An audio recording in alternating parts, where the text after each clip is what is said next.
Okay. Hello students, hello everyone, क्या हाल चाल है भाई सबके? बढ़िया। चलो आज अपने को स्टार्ट करना है मोशन अंडर ग्रेविटी। कल अपन ने जो लास्ट पढ़ा यूनिफॉर्म एक्सलरेशन, अभी तक जो बातें हुई हैं अपनी वो एक बार मैं बता देता हूँ। नॉन यूनिफॉर्म अगर एक्सलरेशन होती है तो हमें डिफरेंशिएशन इंटीग्रेशन करनी पड़ती है, और अगर यूनिफॉर्म एक्सलरेशन है, कांस्टेंट एक्सलरेशन है, तो वो अपन पुरानी वाली वो तीन इक्वेशनें यूज करके हम काम चला सकते हैं। S is equal to u t plus half a t square, v is equal to u plus a t, और v square minus u square is equal to 2s, जिस पे हमने कल क्वेश्चंस देखे थे। ठीक है, हाँ कमेंट सबके विजिबल हैं, आ जाओ आ जाओ। ठीक है, तो अपन आज स्टार्ट कर रहे हैं मोशन अंडर ग्रेविटी। ये कोई स्पेशल केस नहीं है, मतलब जैसे अपन ने यूनिफॉर्म एक्सलरेशन वाली बातें पढ़ी हैं बिल्कुल उन्हीं को ही अप्लाई करना है। मोशन अंडर ग्रेविटी में मेन जो बेसिक बातें हैं कि अगर अर्थ के सरफेस के आसपास अगर हम बात करें, ये अर्थ है, तो अर्थ के सरफेस के आसपास कोई भी एक ऑब्जेक्ट होता है, ऑब्जेक्ट नियर अर्थ सरफेस, उस पे उसकी जो एक्सलरेशन होती है due to gravity, small g symbol से अपन उसको रिप्रेजेंट करते हैं। स्मॉल जी जिसकी वैल्यू होती है 9.8 मीटर पर सेकंड स्क्वायर। इसके बारे में और डिटेल हम बात करेंगे ग्रेविटेशन चैप्टर में। मतलब हमारी जो इस टॉपिक में एजम्पशन रहेगी वो क्या रहेगी कि जो भी ऑब्जेक्ट, जैसे हम किसी बॉल को उछाल रहे हैं सरफेस पे खड़े होके, या किसी टावर पे खड़े होके बॉल को नीचे फेंक रहे हैं, या टावर पे खड़े होके बॉल को ऊपर उछाल रहे हैं, तो जो भी हम मोशन यहाँ स्टडी करने वाले हैं वो मोशन जो है वो सिर्फ और सिर्फ अर्थ के सरफेस के आसपास वाली स्टडी करने वाले हैं। अगर अर्थ के सरफेस के काफी अंदर चले जाएं या बहुत ऊपर चले जाएं तो उस केस में ये एक्सलरेशन ड्यू टू ग्रेविटी जो है वो बदल जाती है। नियर अर्थ सरफेस वो 9.8 मीटर पर सेकंड स्क्वायर की रहती है। ठीक है, nth सेकंड वाला, हाँ जगत ज्योति डेफिनेटली अपन डिस्कस करेंगे, इसी के अंदर डिस्कस करेंगे nth सेकंड वाली बात। यूनिफॉर्म एक्सलरेशन वाला ही केस चल रहा है अभी ये। तो अजम्पशन क्या है मोशन अंडर ग्रेविटी को स्टडी करने के लिए? अपनी पहली अजम्पशन जो स्टैंडर्ड अजम्पशन रहेगी वो ये रहेगी कि मोशन जो है वो नियर अर्थ सरफेस है। हम एक्सलरेशन ड्यू टू ग्रेविटी को कांस्टेंट मान के चलेंगे। एक्सलरेशन ड्यू टू ग्रेविटी जिसका सिंबल है स्मॉल जी, इसकी वैल्यू कांस्टेंट लेके चलेंगे, ये बदलेगी नहीं। मतलब चाहे बॉल ऊपर जाए चाहे बॉल नीचे जाए, एक्सलरेशन हमेशा g is equal to 9.8 metre पर सेकेंड स्क्वायर की रहेगी इन वर्टिकल डाउनवर्ड डायरेक्शन। ठीक है, वर्टिकल डाउन डायरेक्शन। देखो बार बार अपन ये अर्थ वाला डायग्राम हम बार बार तो बनाएंगे नहीं। ठीक है, हम सिंपली ऐसा सरफेस बनाएंगे, जैसे ये ऑब्जेक्ट यहां है तो इस ऑब्जेक्ट के पास ये वाला सरफेस कंसीडर करेंगे। तो जो भी एक्सलरेशन ड्यू टू ग्रेविटी है वो हमेशा सरफेस के perpendicular going into the surface of earth, इस तरह से रहेगी। क्या बोल रहे हो? डीपीपी नहीं हो पा रही? फ्रीली फॉलिंग बॉडीज भी इसी ही बोलते हैं। हाँ बिल्कुल यार, फ्रीली फॉलिंग बॉडीज की ही यहाँ पे बातचीत होने वाली है। फ्री मोशन अंडर ग्रेविटी ऐसा भी कह सकते हो तुम उसे। डीपीपी के यार वीडियो सॉल्यूशंस भी भेज दिए हैं मैंने, साथ साथ वीडियो सॉल्यूशन, जिसमें भी जिस भी क्वेश्चन में दिक्कत आ रही है उस क्वेश्चन पे फटाफट जाके और उस क्वेश्चन का वीडियो सॉल्यूशन तुम वहां देख सकते हो। ठीक है, वीडियो सॉल्यूशन तुम्हें अवेलेबल है।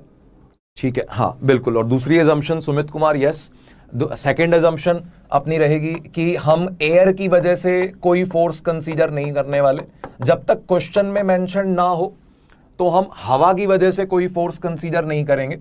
तो एयर ड्रैग बोलते हैं उसे, एयर ड्रैग बोलो या विस्कस फोर्स बोल दो। एयर ड्रैग और विस्कस फोर्स, विस्कोसिटी वाला force due to air is absent, इसको हम एब्सेंट मान के चलेंगे। कभी कभी क्या होता है क्वेश्चन में कुछ मेंशन होता है तो हम हवा की वजह से भी क्या इफेक्ट्स पड़ रहे हैं उसको हम कंसीडर करते हैं। तो ये दो अपन स्टैंडर्ड अजम्पशन लेके चलेंगे, चाहे एग्जाम में क्वेश्चन आए चाहे प्रैक्टिस करते वक्त कोई भी अगर तुम्हें बॉल उछालने वाला या बॉल फेंकने वाला क्वेश्चन तुम्हें मिलता है तो उस केस में ये दो अपनी स्टैंडर्ड अजम्पशन रहेंगी। आने वाले चैप्टर में प्रोजेक्टाइल मोशन जब हम स्टडी करेंगे तब भी ये दो अजम्पशन स्टैंडर्ड रहेंगी अपनी। प्रोजेक्टाइल मोशन जो होता है वो भी मोशन अंडर ग्रेविटी ही है। एचसी वर्मा सफिशिएंट है एडवांस के लिए? नहीं भाई, एडवांस के लिए एचसी वर्मा सफिशिएंट नहीं है। मतलब कुछ चैप्टर्स के लिए एचसी वर्मा सफिशिएंट है, जो 12th क्लास वाले स्पेशली जो चैप्टर्स हैं उसमें एचसी वर्मा का लेवल बढ़िया है। लेकिन जो 11th के चैप्टर्स हैं, ये खासकर रोटेशन तक के मैकेनिक्स के जो चैप्टर हैं उसमें एचसी वर्मा का लेवल एडवांस के हिसाब से उतना अच्छा नहीं है। जेई मेन के हिसाब से बढ़िया है एचसी वर्मा का लेवल रोटेशन तक के चैप्टर्स का। उसके बाद के चैप्टर्स का लेवल एचसी वर्मा का बढ़िया है, एडवांस के हिसाब से भी बढ़िया है। ठीक है, तो यहां पे आओ यार वापस। बुक्स बीच में मत डिस्कस करो यार। यहां पे देखो अब तो मतलब सिंपल बात क्या है, जैसे अगर हमने मान लो ये अर्थ का सरफेस है, ये अर्थ के सरफेस से अगर हमने बॉल को ऊपर उछाल रखा है, ये कोई बॉल है, ये बॉल ऊपर जा रही है, इसकी मोशन ऊपर की तरफ हो रही है। अगर बॉल की मोशन ऊपर की तरफ है तब भी एक्सलरेशन ड्यू टू ग्रेविटी जो है वो हमेशा डाउन रहेगी। चाहे बॉल ऊपर जाए एक्सलरेशन डाउन रहेगी। Acceleration will be equal to g 9.8 metre per second square. अगर बॉल नीचे जा रही है तब भी एक्सलरेशन डाउन रहेगी। अगर बॉल की मोशन डाउन है, मोशन डाउन का मतलब वेलोसिटी डाउन है, तब भी एक्सलरेशन डाउन ही रहेगी। क्योंकि अर्थ जो है अपने आसपास के सारे ऑब्जेक्ट्स को सेंटर की तरफ पुल करती है। ग्रेविटेशनल फोर्स जो है वो हमेशा पुलिंग होता है, अट्रैक्टिव होता है। तो हमेशा ऑब्जेक्ट पे जो भी फोर्स लगेगा वो टूवर्ड सेंटर ऑफ अर्थ, या से बोल दो ये सरफेस है, सरफेस के परपेंडिकुलर सेंटर की तरफ, या सिंपल देसी भाषा में बोल सकते हो वर्टिकल डाउन, नीचे की तरफ लगेगा। तो मोशन चाहे ऊपर हो, मोशन चाहे नीचे हो, एक्सलरेशन हमेशा जी की वर्टिकल डाउन डायरेक्शन में ही रहेगी। ठीक है, this is perpendicular, this is horizontal, and acceleration is always in vertical down direction. ठीक है, इवन प्रोजेक्टाइल मोशन हम स्टडी करेंगे। प्रोजेक्टाइल मोशन में भी हम ये बोल सकते हैं कि अगर एक बॉल को ऐसे फेंका, इस तरह से बॉल जा रही है, अब इसके अंदर मोशन किसी और डायरेक्शन में, कभी ऐसे कभी ऐसे कभी ऐसे, वेलोसिटी की डायरेक्शन बदले जा रही है, लेकिन एक्सलरेशन की डायरेक्शन नहीं बदलेगी। एक्सलरेशन सिर्फ और सिर्फ ग्रेविटेशनल पुल जो अर्थ का है, चाहे बॉल यहां पहुंच जाए एक्सलरेशन डाउन ही रहेगी। चाहे बॉल यहां पहुंच जाए एक्सलरेशन डाउन ही रहेगी। वेलोसिटी अलग अलग रहेंगी, वेलोसिटी की डायरेक्शन कुछ भी हो, acceleration is always in vertical direction. जैसे यहां वेलोसिटी ऐसी है, यहां वेलोसिटी ऐसी है, वेलोसिटी अलग अलग पॉइंट्स पे अलग अलग है। यहां वेलोसिटी डाउन है, यहां वेलोसिटी अप है। वेलोसिटी पे डिपेंडेंट नहीं है acceleration. Acceleration due to gravity is dependent on the gravitational force due to earth. Force हमेशा वर्टिकल डाउन लगेगा, तो एक्सलरेशन भी हमेशा वर्टिकल डाउन लगेगी, ये ध्यान रखना है। ठीक है बच्चों, तो that is the main concept and main assumption जिसके बेसिस पे हम सवाल देखने वाले हैं, एज वेल एज कुछ थ्योरी भी डिस्कस करते हैं। जैसे एक बेसिक थ्योरी से ही स्टार्ट करते हैं। पहले एक सिंपलेस्ट केस जो 9th क्लास के बच्चों को भी पढ़ाया जाता है कि भाई सिंपली एक बंदे ने ग्राउंड पे खड़े होके बॉल को ऊपर हवा में उछाल दिया, बस सिंपल यही बात तो बताना है। उसमें सारी उसकी कहानी अपने को एक्सप्लेन करनी है। तो जैसे देखते हैं, जैसे ये ग्राउंड हॉरिजॉन्टल ग्राउंड है, यहां से एक बॉल को कुछ u स्पीड दी हमने और ऊपर की तरफ उछाल दिया। u is the initial speed of ball. थोड़ा बड़ा लिखो, चलो बड़ा लिख देते हैं, फॉन्ट थोड़ा बड़ा कर देते हैं। u स्पीड से बॉल को ऊपर उछाला गया। इसमें अपने को सारा कुछ एक्सप्लेन करना है कि ये बॉल कितना ऊपर तक जाएगी। ये बॉल हम जानते हैं, ये बॉल थोड़ी देर ऊपर जाती है और फिर वापस नीचे आ जाती है, इस तरह का पाथ रहता है इसका। तो हमें इसमें निकालना है कि ये बॉल की जो मैक्सिमम हाइट होगी कितना ऊपर तक जाएगी। ये मैक्सिमम हाइट ये क्या होगा, इसका हम फॉर्मूला बना के रट भी लेंगे ताकि कोई सिंपल क्वेश्चन आए तो उसके अंदर हम डायरेक्टली अप्लाई कर सकें।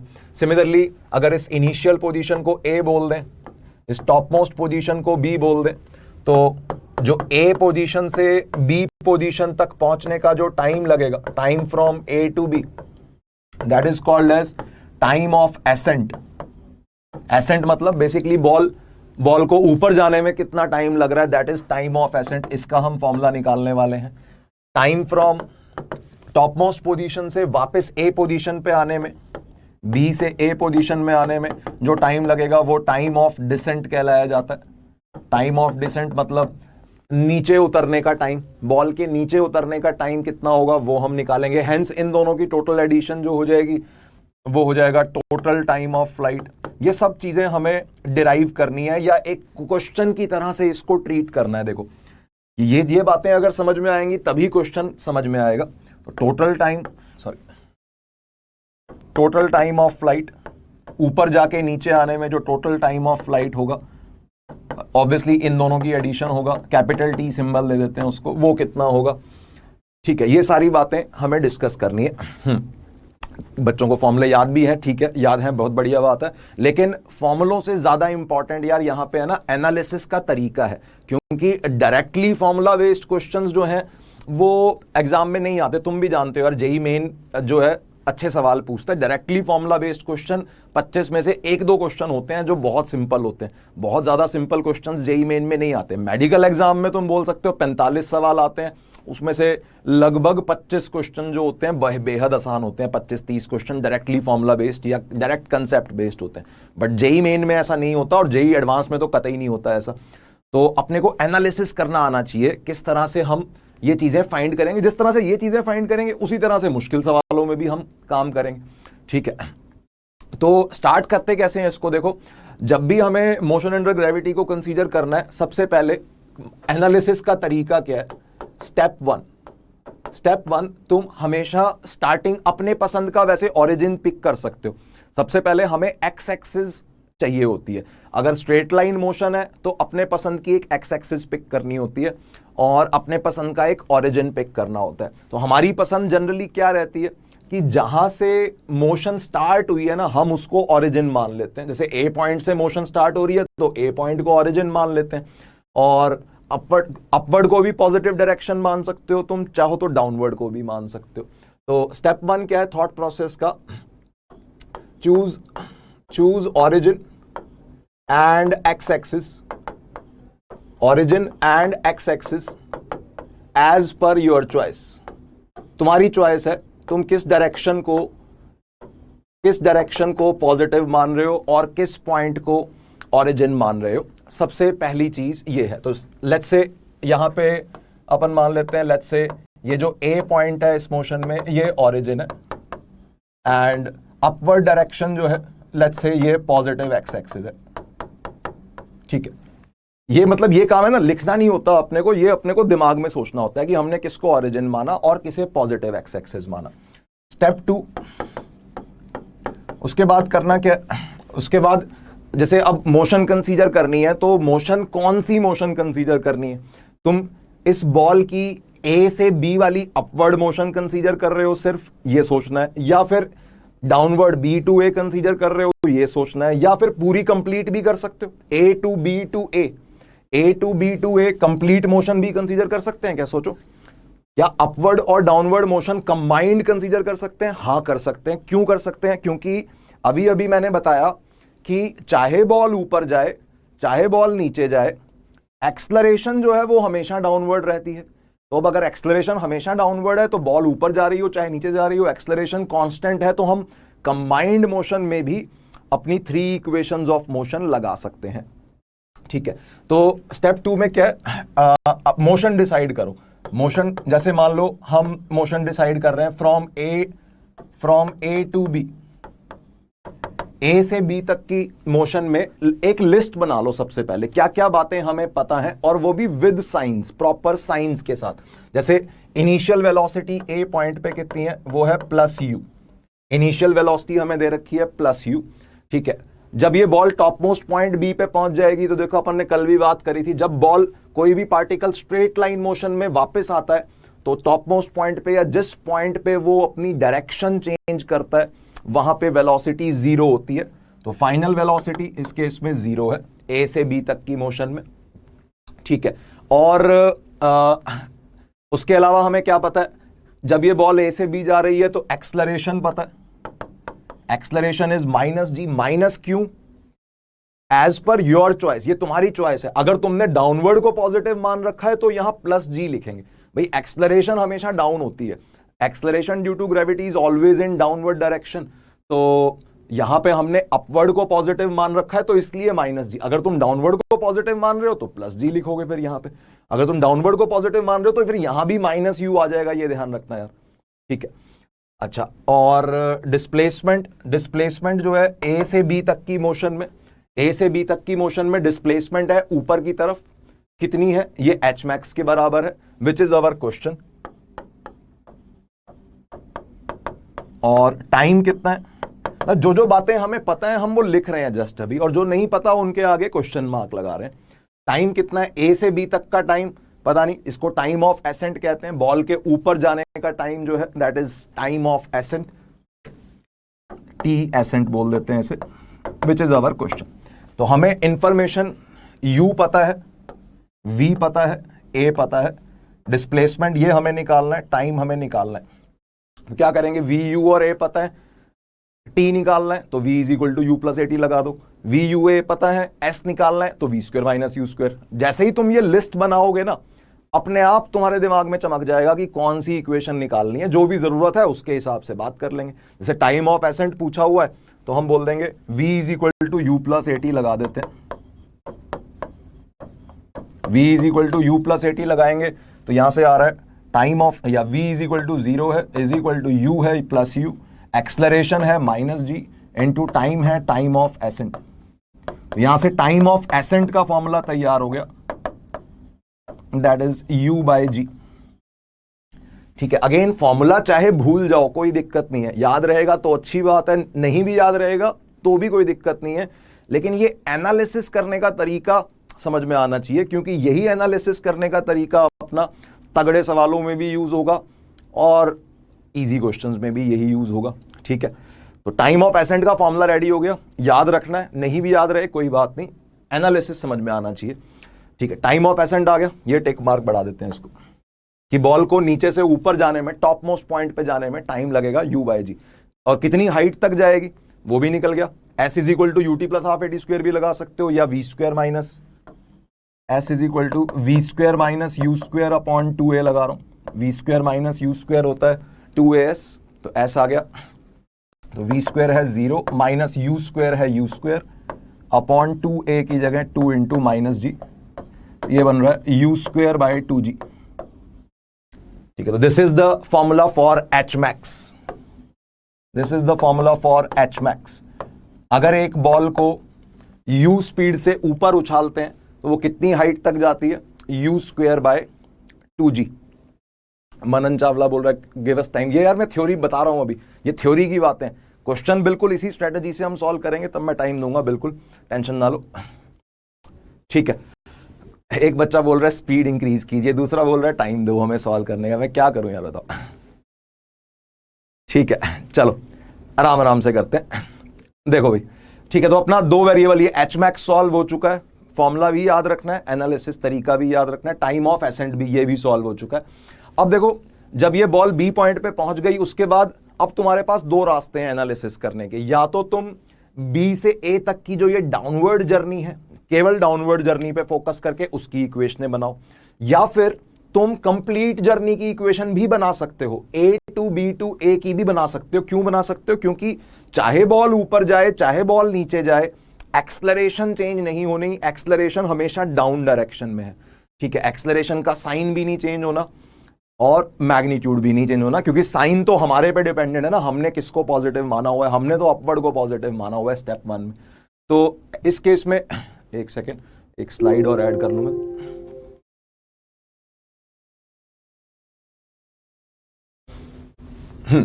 ये देखो, मैं कंप्लीट मोशन की इक्वेशन बना रहा हूं, A to B to A. अगर ए से B, sorry, from A to B to ए,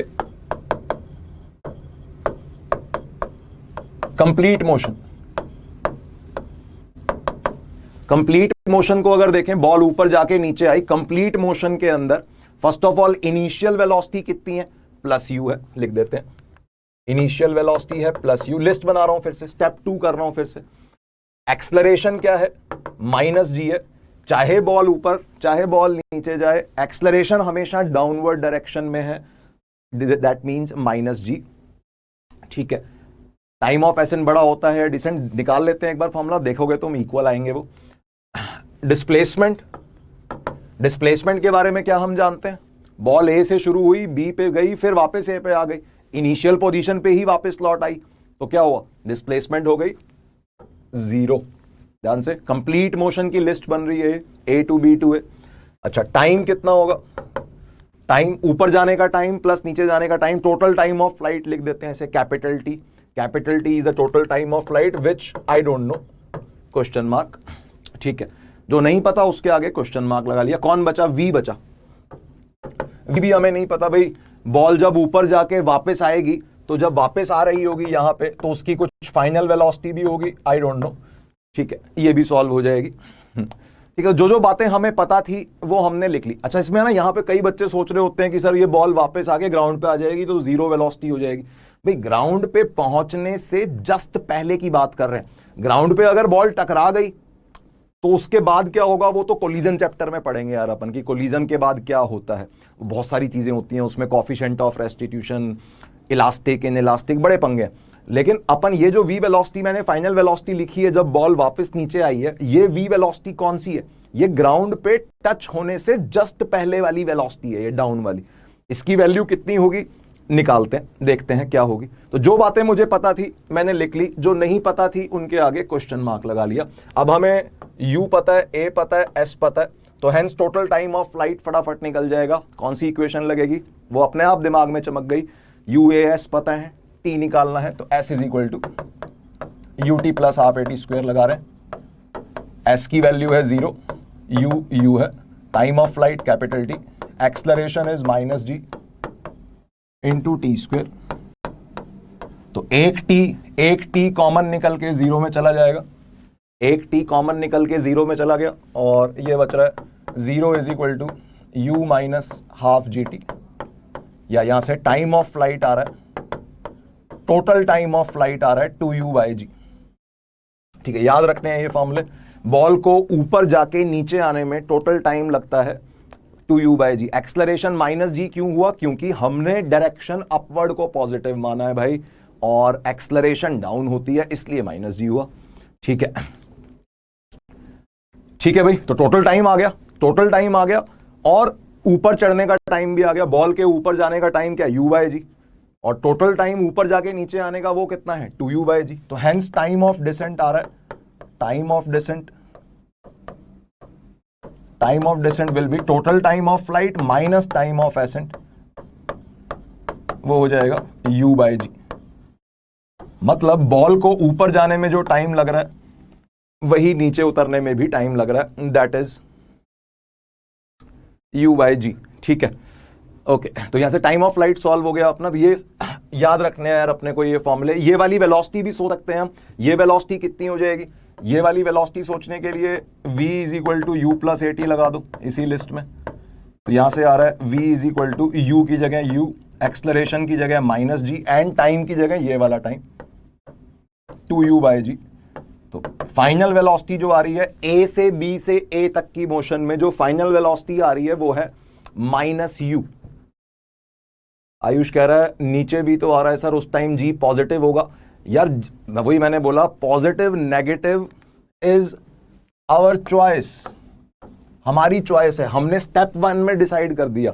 देखो भगवान ने कोई positive x axis negative x axis नहीं बनाई है। भगवान ने क्या बनाया, पार्टिकल्स बनाए हैं, मासेस बनाए हैं, और ग्रेविटी बनाई है, अर्थ जो ग्रेविटेशनल फोर्स लगा रही है, ये 3 चीजें भगवान ने बनाई। तो भाई बॉल ऊपर जा रही है नीचे जा रही है, पॉजिटिव लेना है या नेगेटिव लेना है, इसका कोई स्टैंडर्ड नियम नहीं है, ये हमारी पसंद है। और जो एक बारी हम पसंद कर लेते हैं स्टेप 1 में, वो पसंद बरकरार रखते हैं हम पूरे क्वेश्चन के दौरान। ठीक है, ये बात ध्यान रखना है।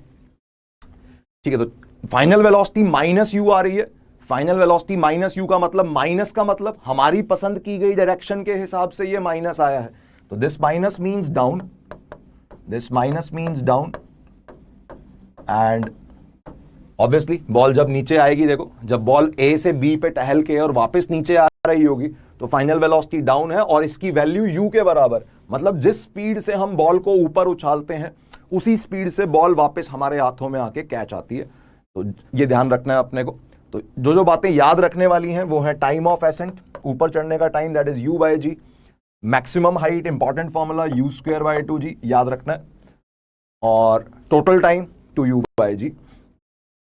जी हमेशा नेगेटिव में लगता है यार, फिर से वही बात पूछ रहे हो भाई, अगर मैंने अपवर्ड को पॉजिटिव मान लिया तो जी हमेशा नेगेटिव, अगर मैंने डाउनवर्ड को पॉजिटिव मान लिया तो जी हमेशा पॉजिटिव।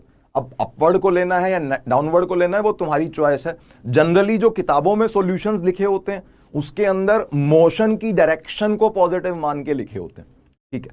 बाकी वो हमारी चॉइस है कि हम ऑपोजिट को भी मान सकते हैं, कोई दिक्कत नहीं है उसमें, ठीक है। और अच्छे से क्लियर हो जाएगा, सवालों के थ्रू समझते हैं, पॉजिटिव नेगेटिव में कंफ्यूजन नहीं होना चाहिए, ठीक है भाई। देखो क्वेश्चन देखो, क्वेश्चन पहला, a stone is thrown vertically up with speed, initial speed दे रखी है 20 मीटर पर सेकेंड फ्रॉम ग्राउंड, ग्राउंड से स्टोन को ऊपर उछाल दिया, बताना है find its speed at half of the maximum height, half of the maximum height पे स्पीड क्या होगी, ठीक है। तो ये रहा अपना ग्राउंड, ग्राउंड से एक स्टोन को ऊपर उछाला, इनिशियल स्पीड की वैल्यू 20 दे रखी है, ये स्टोन ऊपर जाके और नीचे आएगा, इस तरह का पाथ रहेगा, ठीक है। इसमें पूछा है half of the maximum height पे, मतलब यहां this is half of the maximum height h_max/2, इस हाइट पे जब स्टोन गुजर रहा होगा तो उसकी स्पीड पूछी है क्या होगी, ये v की वैल्यू पूछी है मैक्सिमम हाइट से।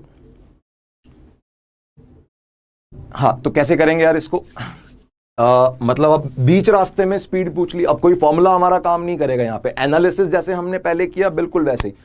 तो स्टेप वन क्या है, अपनी पसंद की एक डायरेक्शन को पॉजिटिव मान लो। अब भाई यहाँ ये इनिशियल पोजीशन ए से और इस पोजीशन बी तक की कहानी हमें स्टडी करनी, हमें पूरी मोशन स्टडी नहीं करनी इस क्वेश्चन में, केवल बी पोजीशन पे जो मिडवे का पॉइंट है, ए से बी तक की मोशन को स्टडी करना है। मोशन अपवर्ड डायरेक्शन में हो रही है तो क्यों ना हम अपवर्ड डायरेक्शन को ही पॉजिटिव मान लें।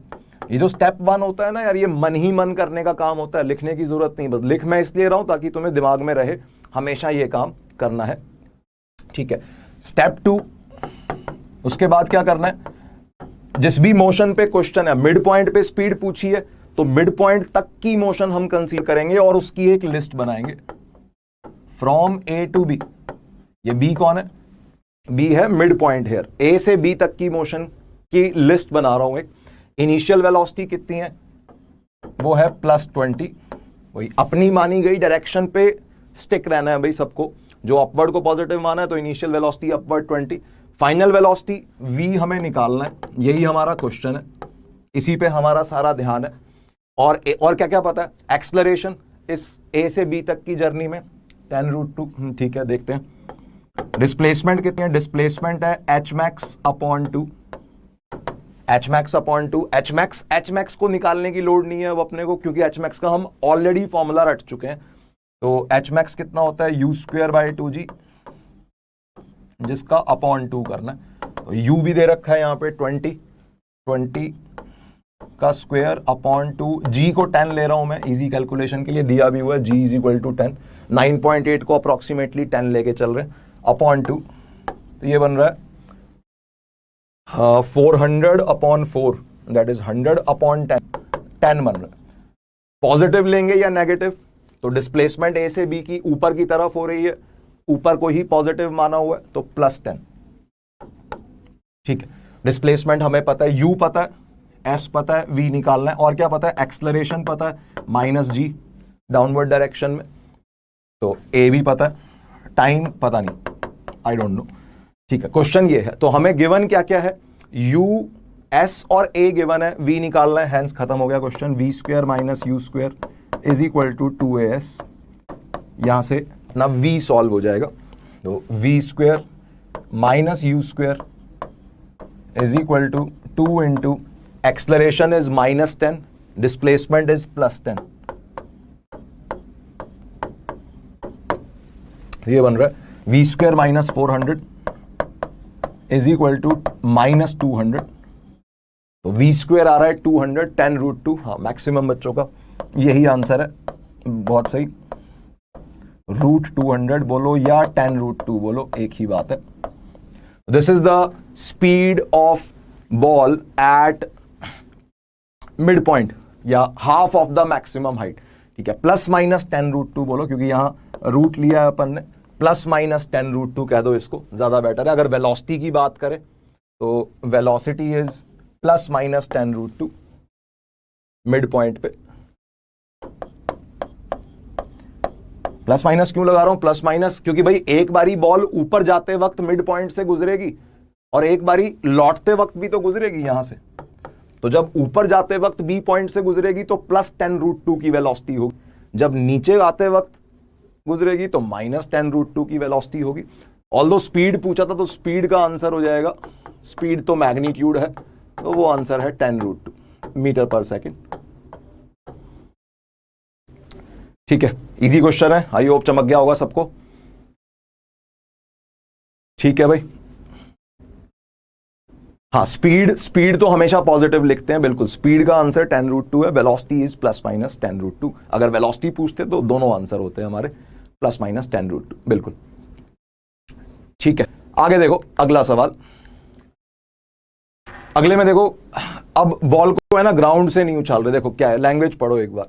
यहां पे एक मिसेज ए खड़ी है, ठीक है। Mrs A standing on a tower drops her phone. देखो मिस्टर ए यहां खड़ा है, इसका हस्बैंड यहां खड़ा है, ठीक है। और मिसेज ए ने ऐसे ही मजे लेने के लिए अपने फोन को ड्रॉप किया और आवाज लगाई मिस्टर ए को कि भागो और मेरा फोन कैच करो, ठीक है। तो देखो एक बार पढ़ो, एक बार language. Drops her phone from a tower of height h, ये टावर पे खड़ी है, h हाइट का टावर है। With what minimum constant speed. अब मिस्टर ए को उसने बोला कि चलो भागो और कैच करो फोन, तो मिस्टर ए कितनी मिनिमम स्पीड से भागे ताकि वो फोन को टूटने से बचा पाए? That is the question. Mr A should run to catch this phone if he starts running as soon as the phone drops. जैसे ही फोन गिरने लगा, जैसे ही फोन मिसेज ए के हाथ से छूटा, मिस्टर ए भागना शुरू किया उसी वक्त। और बताना है निगलेक्ट कितनी मिनिमम स्पीड से मिस्टर ए को भागना होगा टू कैच द फोन, ठीक है। और हाइट निगलेक्ट करनी है, मतलब इनको पार्टिकल्स मान सकते हो, इनकी हाइट जो है वो बहुत छोटी है as compared to this h। तो कर लो एक बार ट्राई। दो इस डायग्राम में, इस क्वेश्चन में दो चीजें मूव कर रही हैं। एक तो फोन मूव कर रहा है, मोशन अंडर ग्रेविटी हो रही है, फ्री फॉल बोल सकते हो उसको। एक मिस्टर ए भाग रहा है, तो मिस्टर ए की भी इक्वेशन बनानी है एंड फोन की भी इक्वेशन बनानी है, ठीक है। निधि बोल रही लड़के होते ही ऐसे नहीं भाई, ऐसे नहीं होते। चलो भाई करो भाई, बीवी के लिए भागना तो पड़ेगा, बीवी का फोन टूट जाएगा, वो गली आएगी, फिर कोई फायदा नहीं है। ठीक है, करो यार। फोन की इक्वेशन बनाओ और मिस्टर ए की इक्वेशन बनाओ, अपने मन ही मन में किसी एक डायरेक्शन को पॉजिटिव मान के, और फिर इक्वेशनें बनानी है। फोन के लिए फोन को सोच रहे हैं पहले। जो ये मोबाइल फोन है नीचे गिर रहा है, तो सबसे पहले अपने मन में हमने सोच लिया डाउन डायरेक्शन को पॉजिटिव ले रहे हैं, ठीक है। ये मन ही मन सोचने वाली बात है, √9gh/8, ठीक है। और हाँ, डाउनवर्ड को मन ही मन पॉजिटिव मान लिया। इसके अलावा हमें क्या क्या पता है? ड्रॉप किया है, मिसेज ए ने अपना फोन ड्रॉप किया है। ड्रॉप करने का मतलब है इनिशियल वेलोसिटी 0 है, ये हमें पता है। फोन नीचे गिर रहा है, फ्री फॉल में जा रहा है। एक्सलरेशन, इस बार एक्सलरेशन कितनी लेंगे बस सोचो, +g या -g, +10 या -10, 10 लेके चलेंगे। चलो g सिंबल्स की टर्म्स में है तो g की टर्म्स में ही करना है। तो फोन इस बार एक्सलरेशन पॉजिटिव लेंगे।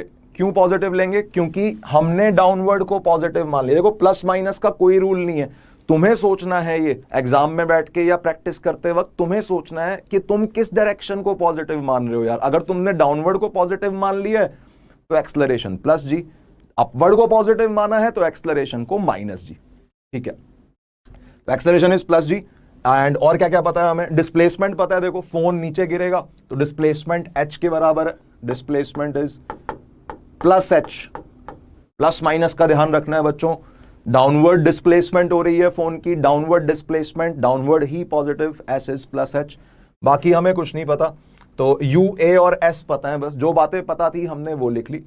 तो हम यहां से टाइम निकाल सकते हैं कि भाई फोन को नीचे गिरने में कितना टाइम लगेगा, तो इक्वेशन बना रहा हूं, s is equal to u t plus half a t square,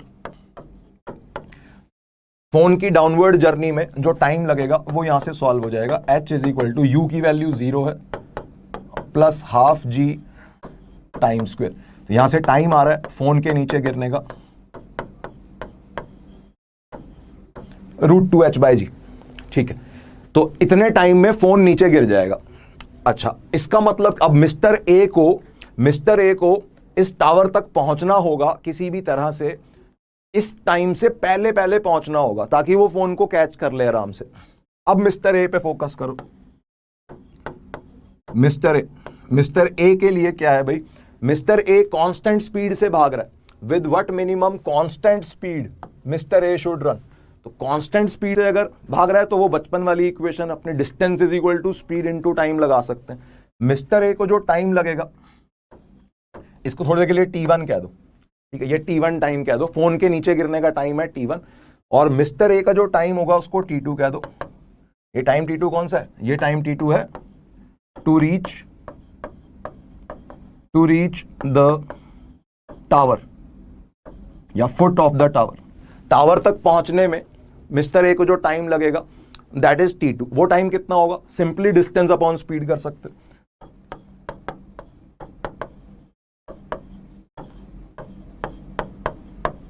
distance upon speed करके मिस्टर ए के टावर तक पहुंचने का टाइम मिल जाएगा। डिस्टेंस कितना है 1.5h या 3h/2 लिख सकते हो, अपॉन स्पीड कितनी है वही निकालनी है, पता नहीं v min या v लिख देते हैं, मिस्टर ए की स्पीड है v, डिस्टेंस अपॉन स्पीड क्यों लगाया, क्योंकि मिस्टर ए की स्पीड कांस्टेंट थी। यहां पे इक्वेशंस ऑफ मोशन क्यों लगाई, क्योंकि फोन की एक्सेलरेशन कांस्टेंट थी, अगर कुछ कांस्टेंट नहीं होता तो गंदा सवाल होता, फिर वो डिफरेंशिएशन इंटीग्रेशन कर रहे होते हम पहले की तरह। तो अब क्या भाई, मिस्टर ए को फोन कैच करना है, तो मिस्टर ए के टावर तक पहुंचने का ये टाइम छोटा होना चाहिए T1 से, this T2 must be less than और equal to T1, T2 must be less than, तभी तो मिस्टर ए कैच कर पाएगा फोन को, अगर वो पहले पहुंचेगा तभी तो फोन को कैच कर पाएगा, तो T2 must be less than और equal to T1, that is the condition for catching the phone. एक स्लाइड ऐड कर लें यार इसमें,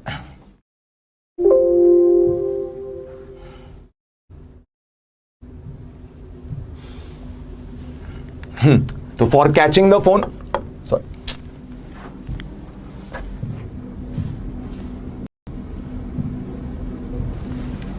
condition for catching the phone, sorry यार क्या है ये,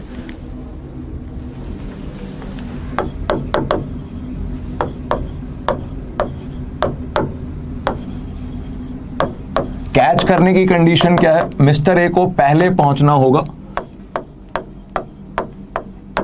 मतलब T2 मिस्टर ए के टावर तक पहुंचने का जो टाइम है वो फोन के गिरने से, फोन के नीचे गिरने के टाइम से थोड़ा कम होना चाहिए या इक्वल भी हो सकता है। तो यहां से आ रहा है T2 हम ऑलरेडी सॉल्व कर चुके हैं, 1.5h/v that is 3h/2v, 3h/2v must be less than और equal to T1, T1 is √2h/g। तो यहां से v पे, v कौन है, मिस्टर ए की स्पीड, वो आ जाएगी, तो v वाली टर्म को राइट साइड ले जाओ, बाकी सबको इधर ले आओ, ये बन रहा है 3h/2 into √g/2h is less than equal to v, या v इज ग्रेटर देन और इक्वल टू, ये बन रहा है, ये सब कुछ रूट के अंदर भेज दो सबको, ये 3 रूट के अंदर जाएगा तो 9 बन के जाएगा, ये h रूट के अंदर जाएगा तो h² बन के जाएगा, h² अपॉन h बन जाएगा, एक g ऑलरेडी बैठा है, अपॉन ये 2 जो है रूट के अंदर जाएगा तो 4 बन के जाएगा, 4 इंटू 2 8, तो this is the answer, √9gh/8, this is the minimum speed required by mister A, this is our answer, this is the minimum speed required by mister A which is the answer, 3/4 √2gh, हाँ वैसे भी लिख सकते हो, 3/4 √2gh भी लिख सकते हो या √9gh/8। आई होप चमक रहा होगा। अगेन इजी क्वेश्चन है, कोई कैलकुलस का यूज नहीं हो रहा, क्योंकि एक बंदा कांस्टेंट स्पीड से भाग रहा था, दूसरा कांस्टेंट एक्सलरेशन से भाग रहा है। ठीक है, हाँ, अगर जी की वैल्यू देखो, सिंबल्स की टर्म्स में जब क्वेश्चन दिए होते हैं ना, तो जी की वैल्यू नहीं पुट करते अपन, जी को जी ही पड़े रहने देते हैं। अगर एच की वैल्यू दी गई होती तो हम जी को 9.8 या 10 पुट कर रहे होते as per the question, but H की वैल्यू दी नहीं है तो ऐसे ही रखे रहने देंगे उसको। ठीक है भाई, क्लियर है सबको ये? आगे बढ़े। वाई इज जी पॉजिटिव या जी पॉजिटिव, बस यही है भाई, हमारी चॉइस है भाई। डाउनवर्ड को हमने पॉजिटिव माना था, इसलिए एक्सलरेशन को प्लस जी लिखा। जी हमेशा डाउन होता है, असली बात ये है। अब डाउन को पॉजिटिव मानोगे तो acceleration is plus g, up को पॉजिटिव मानोगे तो एक्सलरेशन इज माइनस जी।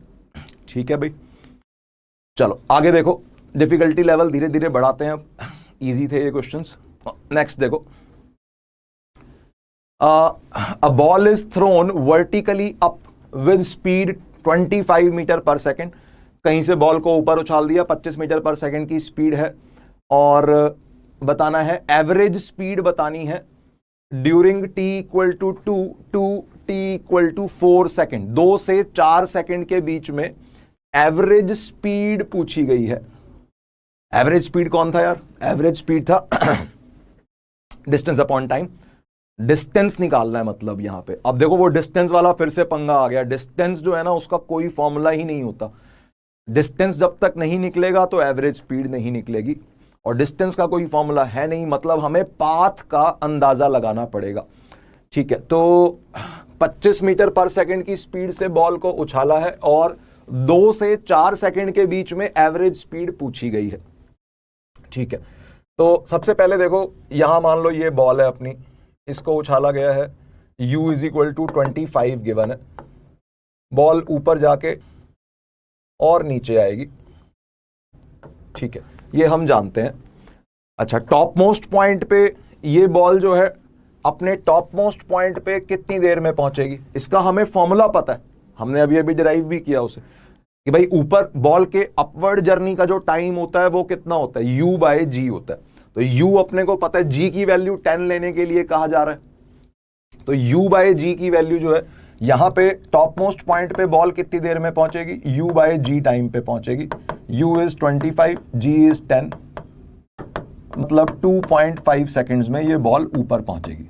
ठीक है, ये क्यों सोच रहा हूं मैं, टाइम ऑफ एसेंट क्यों लगाया मैंने यहां पे, क्योंकि मुझे ये सोचना है 2 से 4 सेकंड के बीच में डिस्टेंस सोचना है। डिस्टेंस, डिस्प्लेसमेंट नहीं सोचना, डिस्टेंस सोचना है। तो डिस्टेंस के लिए मुझे पता होना चाहिए ना यार कि बॉल एक ही डायरेक्शन में जा रही है या वो पलट रही है या नहीं। ठीक है, अगर बॉल आगे जाती हुई बॉल पीछे आ गई तो फिर डिस्टेंस और डिस्प्लेसमेंट अलग अलग बातें हो जाती हैं, और अगर एक ही डायरेक्शन में जा रही है तो डिस्टेंस और डिस्प्लेसमेंट एक ही बात होती है, अपन जानते हैं ऑलरेडी, डिस्टेंस डिस्प्लेसमेंट पढ़ते हैं। तो अब तुम देख सकते हो हैंस कि 2.5 सेकंड पे 2.5 सेकंड पे बॉल टॉप पे है, ये हमें फॉर्मूले से पता है। इसका मतलब 2 सेकंड पे बॉल यहां कहीं होगी, 2 सेकंड पे बॉल यहां कहीं होगी, ऊपर जा रही होगी, 2.5 सेकंड पे टॉप पे पहुंच जाएगी और फिर वापस लौट रही होगी, 4 सेकंड पे वो यहां कहीं होगी और नीचे जा रही होगी। तो हैंस हमें यह समझ में आ गया कि 2 से 4 सेकंड के बीच में बॉल एक डायरेक्शन में नहीं गई, ऊपर जाके नीचे आई है, ऊपर जाके नीचे आई है। इसका मतलब डिस्टेंस अलग बात है और डिस्प्लेसमेंट अलग बात है। डिस्प्लेसमेंट का फॉर्मूला नहीं लगा सकते हम यहां पे, तो तमीज से काम करना होगा। कैसे करना होगा भाई, हम बोलेंगे क्या, डिस्टेंस बोलेंगे, डिस्टेंस चाहिए हमें एवरेज स्पीड के लिए। चलो लिखते हैं, स्टार्ट करते हैं, एवरेज स्पीड से स्टार्ट करते हैं, जो कि हमारा क्वेश्चन है। Average speed is distance upon time.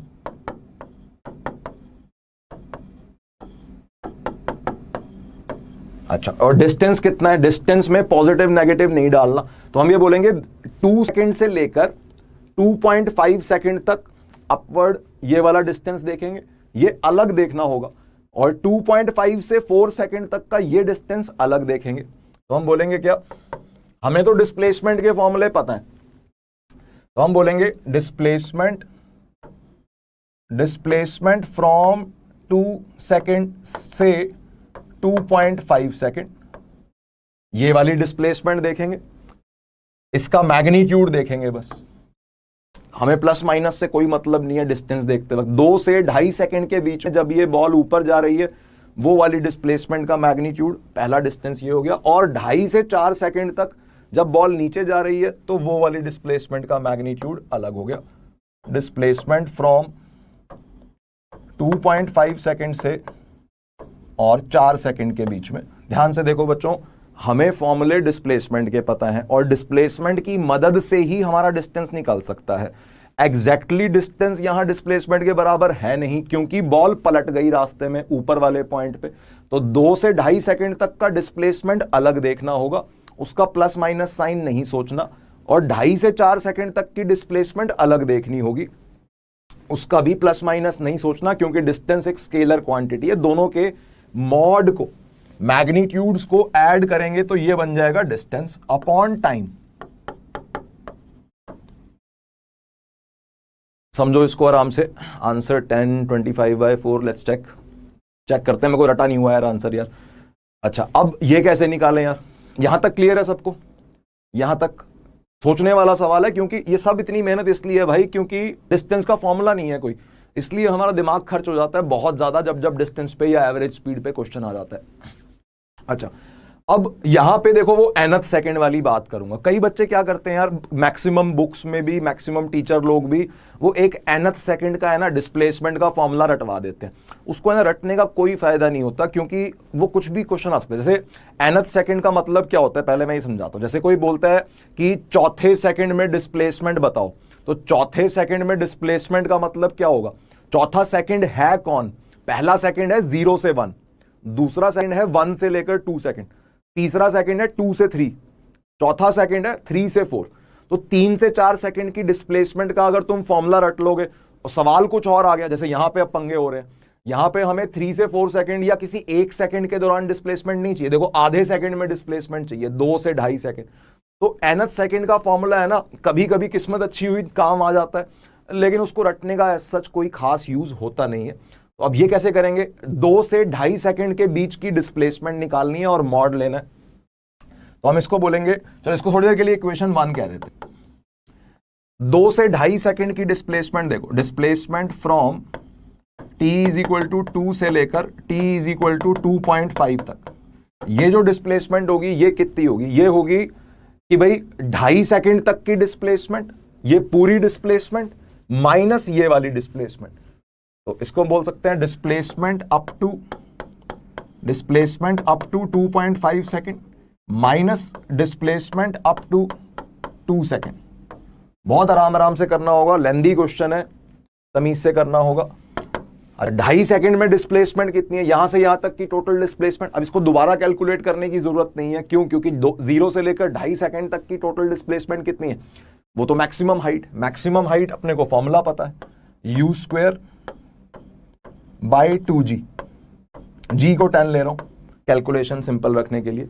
2.5 second के लिए मैंने कोई ut प्लस हाफ at² नहीं लगाया, सीधा फॉर्मूला लगा दिया। 0 से लेकर 2.5 सेकंड तक की ये टोटल डिस्प्लेसमेंट हो गई। इसमें से ये वाली डिस्प्लेसमेंट माइनस करेंगे तो ये आएगा, तो माइनस 2 सेकंड तक की डिस्प्लेसमेंट। 2 सेकंड तक की डिस्प्लेसमेंट कैसे मिलेगी? ut प्लस हाफ at² करके, u है 25, t है 2 प्लस हाफ इंटू एक्सलरेशन। हमने 25 को 25 को पॉजिटिव लिया है, अपवर्ड को पॉजिटिव लिया है, तो एक्सलरेशन को नेगेटिव लेंगे इंटू t²। तो ये है ये वाला, ये डिस्टेंस निकाल रहा हूं मैं, ये वाला यहां से यहां तक का ये डिस्टेंस कैलकुलेट हो रहा है इस इक्वेशन से। ये बन रहा है 625/20, दैट इज 31.25, है ना? 625, हाँ 62.5/2 हो गया, ये 31.25 माइनस ये हो गया 50, 25 इंटू 2 इज 50, और यहां पे बन रहा है एक 2 कैंसिल हो जाएगा, ये वाला 2 उड़ गया, और एक 2 इंटू 10 बचा, -20, एक माइनस बाहर भी है, तो ये हो गया +20। तो ये बन रहा है 51.25 माइनस 50, दैट इज 1.25। ठीक है, 1.25 ये वाला डिस्टेंस आया, ये दिस इज 1.25 मीटर। जब बॉल ऊपर गई है तो ये 1.25 मीटर का डिस्टेंस ट्रेवल किया है। अब जब बॉल यहां से यहां नीचे आ रही होगी displacement from t is equal to top most point से 2.5 से t is equal to 4 second तक। इसको कैसे निकालें यार? यहां से इस पॉइंट से लेकर और 4 सेकेंड तक का ये जो डाउनवर्ड डिस्टेंस है ये हमें निकालना है। तो इसके लिए या तो ये कर सकते हो कि भाई बेसिक से कि भाई 4 सेकेंड तक की डिस्प्लेसमेंट माइनस 2.5 सेकेंड तक की डिस्प्लेसमेंट, ऐसे भी कर सकते हो और उसका मैग्नीट्यूड ले सकते हो। लेकिन जल्दी भी कर सकते हैं। कैसे? केवल इतनी मोशन कंसीडर कर लो, ये टॉप मोस्ट पॉइंट से और यहां तक की मोशन, ये डाउनवर्ड मोशन कंसीडर कर लो। इस डाउनवर्ड मोशन में देखो, इस डाउनवर्ड मोशन में इनिशियल वेलोसिटी ये वाली होगी यहां टॉप पॉइंट पे, विच इज 0। इनिशियल वेलोसिटी ये हो जाएगी। एक्सेलरेशन डाउनवर्ड है g की 10 की, तो हम डायरेक्टली बोल सकते हैं 2.5 सेकेंड से 4 सेकेंड के बीच में ये जो मोशन, नाम भी रख देते हैं यार इसके, ये A पॉइंट है, ये B पॉइंट है, ये C पॉइंट है और ये वाला पॉइंट D है। तो मैं ये C से D तक की मोशन कंसीडर कर रहा हूं। This is the motion from C to D। C से D तक की ये 2.5 से 4 सेकेंड वाली जो मोशन है, इसमें डिस्प्लेसमेंट कितनी होगी? तो इनिशियल वेलोसिटी 0 है टॉप पोजीशन पे, तो सीधा बोल सकते हैं हाफ, डाउनवर्ड को पॉजिटिव मानते हुए हाफ जी की जगह 10 इंटू 1.5 का स्क्वायर। सोचो आराम से, C से D तक की मोशन में, C से D तक की मोशन में ये वाली डिस्प्लेसमेंट निकालनी है मुझे 2.5 से 4 सेकेंड के बीच में। इनिशियल वेलोसिटी 0 है, डाउनवर्ड को मैंने पॉजिटिव लिया है, डाउनवर्ड वाली डिस्प्लेसमेंट ही निकालनी है। डाउनवर्ड को पॉजिटिव मानते हुए काम कर रहा हूं। यूटी वाली टर्म 0 हो गई क्योंकि इनिशियल वाली वेलोसिटी 0 है, और हाफ जी टी स्क्वायर लिख दिया सीधा। ये 1.5 कहां से आया? 2.5 और 4 सेकेंड के बीच का टाइम गैप, ये टाइम कितना है? 1.5। 4 माइनस 2.5 दैट इज 1.5। तो सीधा यहां से जल्दी आ गया। अदरवाइज और भी तरीके हैं करने के, पूरा डिस्प्लेसमेंट निकाल के 4 सेकेंड तक की टोटल डिस्प्लेसमेंट माइनस 2.5 सेकेंड तक की डिस्प्लेसमेंट, वैसे भी कर सकते हो। तो ये आ रहा है, ये कितना आ रहा है?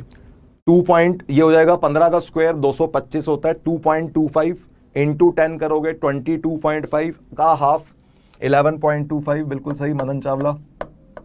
तो ये है, मतलब 1.25 वो ऊपर गया, बॉल ऊपर गई, 11.25 नीचे आई, तो हेंस इतनी मेहनत करने पे अपना डिस्टेंस निकला। डिस्टेंस कितना हुआ हेंस? सॉरी, एक स्लाइड ऐड कर लें यार।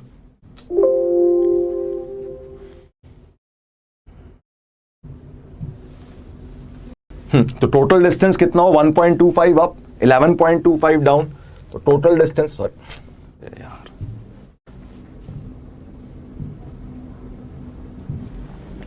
हेंस टोटल डिस्टेंस जो इस टाइम ड्यूरेशन में उसने ट्रेवल किया वो हुआ 1.25 प्लस 11.25 मीटर्स में, which is 12.5 metres, and hence average speed लिख सकते हैं अब हम।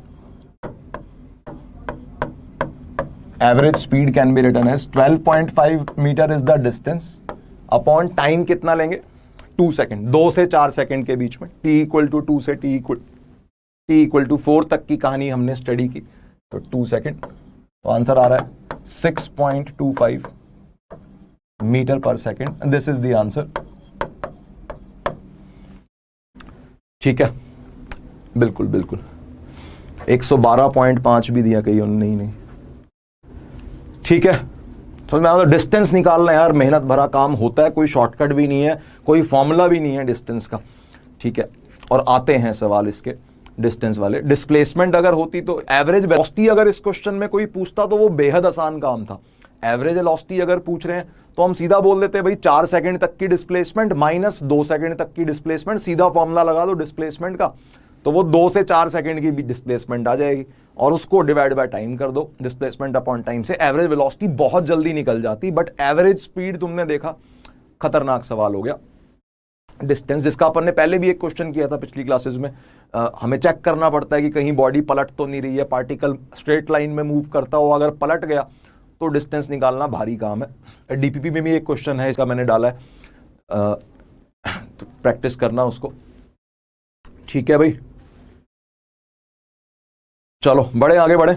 अगला देखो, नेक्स्ट क्वेश्चन देखो, वाटर ड्रॉप्स है, water drops fall at regular intervals from a tap which is 5 metre above ground. ठीक है, ग्राउंड से 5 मीटर ऊपर कोई वाटर की टैप है, उसमें कुछ लीकेज हो रही होगी जिसकी वजह से पानी की बूंदें गिर रही हैं, एट रेगुलर इंटरवल्स गिर रही हैं। ठीक है, the third drop is leaving the tap.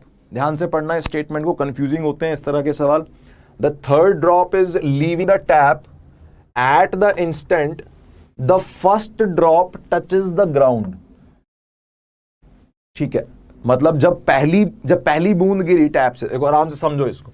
मान लो ये अपनी टैप है, इस टैप से ये पहली बूंद गिरी, दिस इज ड्रॉप नंबर 1। ठीक है, ड्रॉप नंबर 1 को बोल दिया D1। ये ग्राउंड जो है, ग्राउंड से इस टैप की जो दूरी है दिस इज 5 मीटर, ये गिवन है हमें। तो ये इनिशियल इंस्टेंट है जब पहली ड्रॉप टैप से रिलीज हुई, इसको, इस इनिशियल इंस्टेंट को बोल देते हैं at t is equal to 0। ये सिचुएशन है, टैप से पहली बूंद नीचे की तरफ जाना शुरू हुई। ठीक है, अच्छा थोड़ी देर बाद क्या होगा, after some time at t is equal to, अब रेगुलर इंटरवल्स पे, रेगुलर इंटरवल पे बूंदे गिर रही हैं वाटर ड्रॉप्स की, तो थोड़ी देर के बाद मान लेते हैं T0 टाइम के बाद, T0 कुछ मैंने रेगुलर इंटरवल के नाम पे ये T0 का इंटरवल मान लिया। ठीक है, तो T0 टाइम बाद क्या होगा, दूसरी ड्रॉप गिरेगी। तो जब दूसरी ड्रॉप गिर रही होगी यहां पे, ड्रॉप नंबर 2, ड्रॉप नंबर 2 जब टैप से रिलीज हो रही होगी डाउनवर्ड डायरेक्शन में, तो ड्रॉप नंबर 1 कुछ नीचे पहुंच चुकी होगी, मान लो यहां कहीं पहुंच गई। ये ड्रॉप नंबर 1 यहां पहुंच चुकी है, ड्रॉप नंबर 2 अभी अभी टैप से छूटी है। ठीक है, ये सिचुएशन है T0 टाइम के बाद, u²/8g। देखते हैं आंसर। और तीसरा डायग्राम कि भाई T0 टाइम और बीत गया, तो ये टाइम हो गया 2T0। इस इंस्टेंट के बाद फिर T0 टाइम और बीता, और ड्रॉप नंबर 3, ड्रॉप नंबर 3 अब रिलीज हो रही है टैप से, ये ड्रॉप नंबर 3 रिलीज हो गई। जब ड्रॉप नंबर 3 रिलीज होगी टैप से, तो ड्रॉप नंबर 2 नीचे पहुंच चुकी होगी कहीं, यहां कहीं ड्रॉप नंबर 2 है, सॉरी ये है ड्रॉप नंबर 2। और क्वेश्चन में ये कहा जा रहा है कि एट द इंस्टेंट जब third drop is leaving the tap, at that instant first drop touches the ground. First drop जो है वो बिल्कुल ग्राउंड पे पहुंच चुकी है, ये बात गिवन है क्वेश्चन में। ठीक है, फर्स्ट ड्रॉप ग्राउंड पे जाके भिड़ने वाली है, ड्रॉप 2 बीच रास्ते में कहीं है। और पूछा क्या गया है, how far above the ground is the second drop. Ground से सेकेंड ड्रॉप का ये डिस्टेंस पूछा गया है। ठीक है, अभी सॉल्यूशन स्टार्ट नहीं हुआ है, सॉल्यूशन स्टार्ट नहीं हुआ है, क्वेश्चन हमने रीड किया है। ठीक है, h की वैल्यू पूछी है, ग्राउंड से सेकेंड ड्रॉप तक की हाइट, ये हाइट कितनी होगी। ठीक है, तो क्वेश्चन में डायग्राम्स गिवन नहीं थे, ये हमने लैंग्वेज पढ़ के समझा है। जी को 10 लेना है कैलकुलेशन को इजी रखने के लिए, 9.8 में थोड़े से पंगे हैं, डेसिमल वैसिमल आ जाते हैं उसमें। तो यार अब करें क्या इसमें बताओ। इसमें देखो कौन सी ड्रॉप्स की इक्वेशन लिखें, तो हम ये बोल सकते हैं, सबसे पहली चीज ये बोल सकते हैं, ड्रॉप नंबर 1 जो है, D1 जो है, वो t इक्वल टू 0 पे टैप से छूटी थी, और t is equal to 2T0 पे ग्राउंड पे पहुंच गई। तो ड्रॉप नंबर 1 की इक्वेशन बनाते हैं सबसे पहले। For drop number 1, drop number 1 के लिए हमें क्या क्या पता है, जब ड्रॉप नंबर 1 यहां छूटी तो उसकी इनिशियल वेलोसिटी 0 थी नीचे की तरफ, और एक्सलरेशन उसकी डाउनवर्ड थी g। ठीक है, डाउनवर्ड को ही पॉजिटिव मान रहा हूं मैं, सारी ड्रॉप्स डाउन मूव कर रही हैं, तो मैं डाउनवर्ड को ही पॉजिटिव लेके चल रहा हूं, जो अपना पहला स्टेप है। 3.75, हाँ सही आंसर है रुद्र सिंह।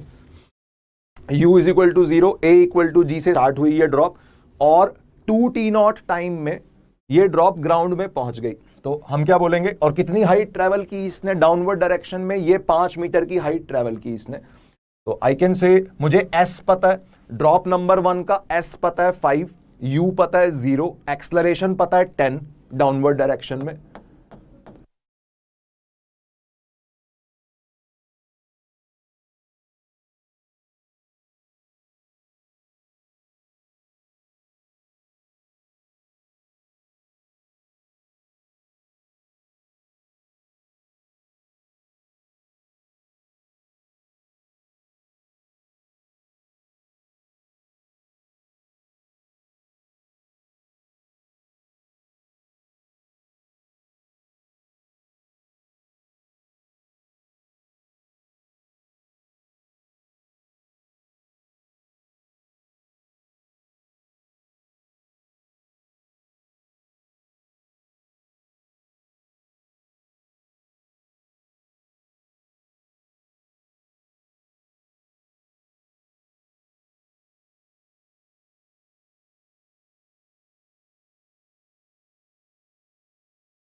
हाँ बच्चों, अब आ रही है आवाज?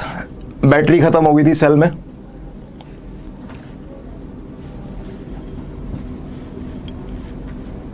आ गई ना आवाज? आ गई अब?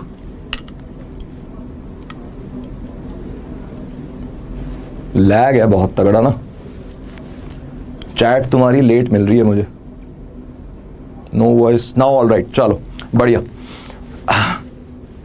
देखो भाई, तो ये अपने को ड्रॉप D1 की इक्वेशन बना के अपने को ये T0 मिल गया। किस टाइम गैप के बाद ड्रॉप्स गिरे जा रही हैं? That is half second. ये केवल ड्रॉप D1 की इक्वेशन। अब हमारा क्वेश्चन क्या था यार? क्वेश्चन तो ये था कि ड्रॉप 2 की, D2 ड्रॉप की हाइट निकालनी है ग्राउंड से। तो ड्रॉप D2 के लिए भी हमें इक्वेशन बनानी होगी।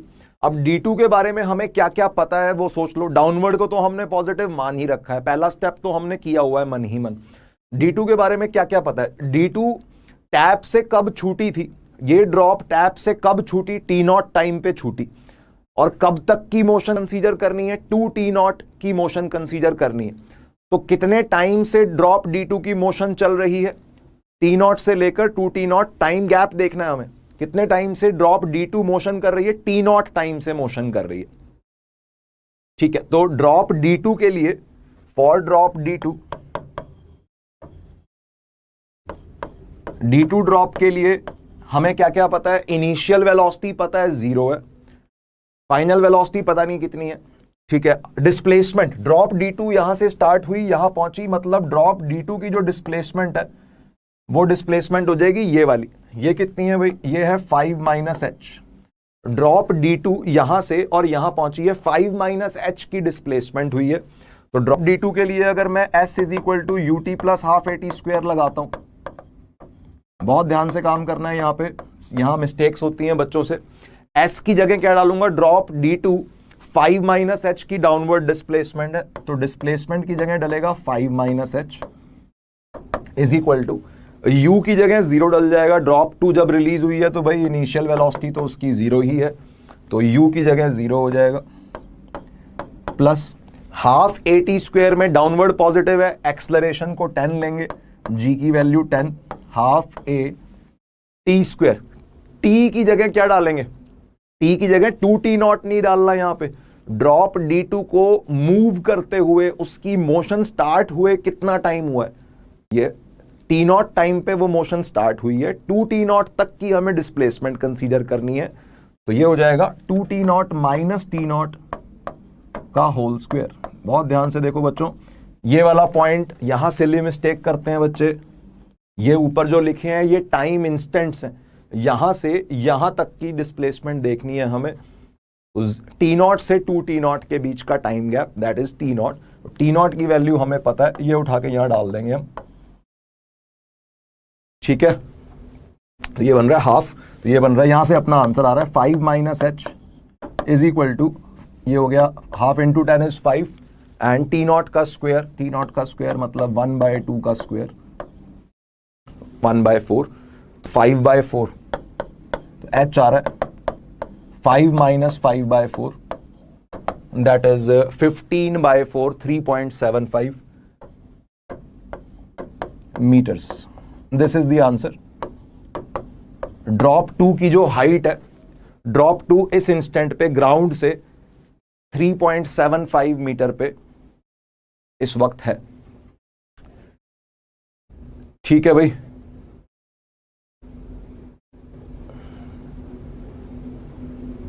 टाइम के बारे में पूछ रहे हो। ये वाला टाइम, ये टाइम कैसे निकाला यार? देखो, जो अपनी ये इक्वेशन होती है यार, इस इक्वेशन में इस t का मतलब क्या है? ये टाइम ड्यूरेशन ऑफ जर्नी है, कितने टाइम से मोशन चल रही है, यहां पे वो टाइम डलता है। तो ड्रॉप नंबर 2 को देखो, ड्रॉप नंबर 2 कितने टाइम से मूव कर रही है? वो 0 पे थोड़ी ना गिरी थी, 0 पे तो ड्रॉप नंबर 1 गिरी थी। ड्रॉप नंबर 2 तो T0 टाइम पे गिरी है, और ड्रॉप नंबर 3 2T0 टाइम पे गिरी है। तो ड्रॉप नंबर 2 को गिरते हुए कितना टाइम हुआ, नीचे गिरते हुए कितना टाइम हुआ, फ्री फॉल करते हुए? हम बोलेंगे ये वाला टाइम इंस्टेंट माइनस ये वाला टाइम इंस्टेंट। ठीक है, गिरते हुए कितना टाइम हुआ दिस। अगर यार 11:30 बजे किसी की मोशन स्टार्ट हुई है और 11:15 बजे तक चली है, तो क्या करोगे? कितना टाइम से वो मूव कर रहा है, यही करोगे ना, 11:15 - 11:30, बिल्कुल वैसे ही है कि भाई T0 टाइम पे मोशन स्टार्ट हुई है ड्रॉप 2 की, 2t0 टाइम तक की हमें कहानी जाननी है, तो this minus this that is t0, 2t0 minus t0, this is the time of journey here. ठीक है, सिमिलरली ड्रॉप d1 के लिए भी यही कहानी थी, वहां पे 2t0 क्यों लिया मैंने, ड्रॉप d1 यहां से मोशन स्टार्ट हुई और यहां तक की पूरी इक्वेशन लिखी है, तो this 2t0 minus 0 that is the time duration of journey of drop d1। बहुत सावधानी से करना है, मतलब इसमें ये तो फिर भी 3 ड्रॉप्स थी, डायग्राम बना दिया। अब कोई बोलता भाई 17th ड्रॉप जब ग्राउंड पे पहुंची तो बताओ क्या 13th ड्रॉप की डिस्प्लेसमेंट कितनी होगी, कुछ भी इस तरह का सवाल हो सकता है। तो अपने को बहुत सावधानी से ये क्वेश्चन इस तरह के करने होते हैं, प्रीवियस ईयर में भी आए हुए हैं इस तरह के 1-2 क्वेश्चंस। ठीक है,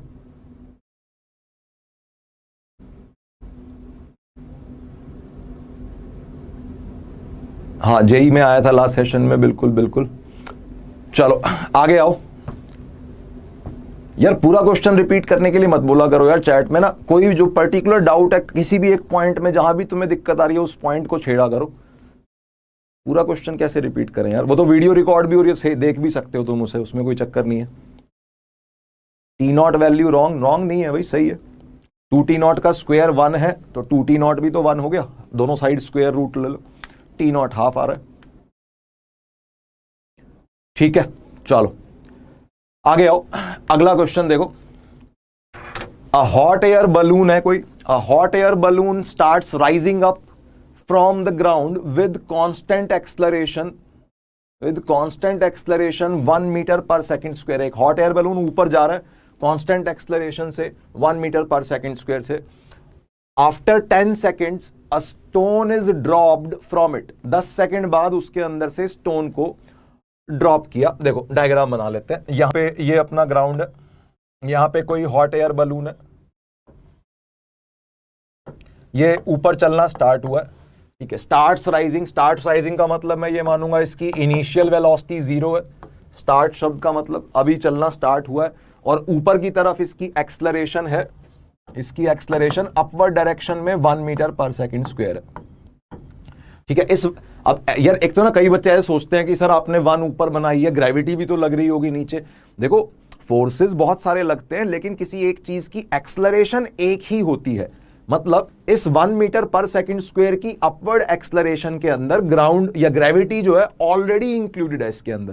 ठीक है, मतलब इस पे तरह तरह के कुछ फोर्सेस लग रहे होंगे, कुछ भी इसमें गैसेस वगैरह के प्रेशर वगैरह की वजह से, बॉयंट फोर्स की वजह से ये ऊपर उड़ रहा होगा, बहुत सारे रीजंस होंगे इसके ऊपर उड़ने के, और उसमें जितने भी फोर्सेस लग रहे होंगे वो सारे फोर्सेस इंक्लूड करके ये एक्सलरेशन लिखी गई है। अपवर्ड डायरेक्शन में एक्सलरेशन है, इसकी डाउनवर्ड 9.8 मत मान लेना, इसको कंट्रोल्ड वे में उड़ाया जा रहा है ऊपर 1 मीटर पर सेकंड स्क्वायर से।